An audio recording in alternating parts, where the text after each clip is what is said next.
இன்னைக்கு நான் வர்ஷிப் பண்ணிட்டு இருக்கும்போது ஃபாதர் சாங் ஒண்ணு பாடினேன். கவர்ச்சி நாயகனே சாங் இருக்குல்ல, அதுல வர்ற ஒரு ஸ்டான்ஸ் என்னன்னா, திராட்சை ரசம் பார்க்கிலும் இனிமையானவரே, உச்சுந்த பரிமளமே உலகெங்கும் மும்மனமே அப்படின்னு. அப்ப அதுல அந்த திராட்சை ரசம் பார்க்கலும் இனிமையானவரேன்னு வந்துச்சா. ஆண்டவரே, இந்த திராட்சை ரசம் அந்த காலத்துல உள்ள திராட்சை ரசம் ரொம்ப இனிமையா இருந்தனாலதான் பைபிள்ல வசனம் இருக்குது.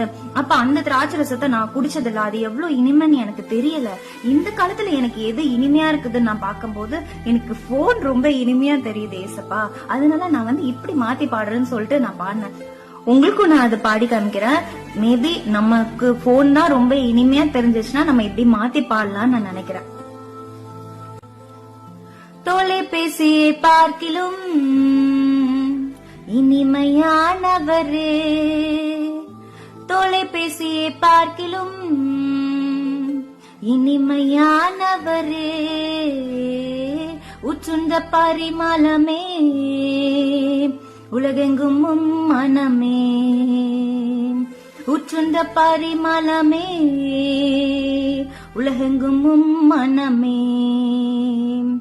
உமக்கு ஸ்தோத்திரம், உமக்கு ஸ்தோத்திரம், உயிருள்ள நாளெல்லாம் உமக்கு ஸ்தோத்திரம், உமக்கு ஸ்தோத்திரம், உமக்கு ஸ்தோத்திரம், உயிருள்ள நாளெல்லாம் உமக்கு ஸ்தோத்திரம்.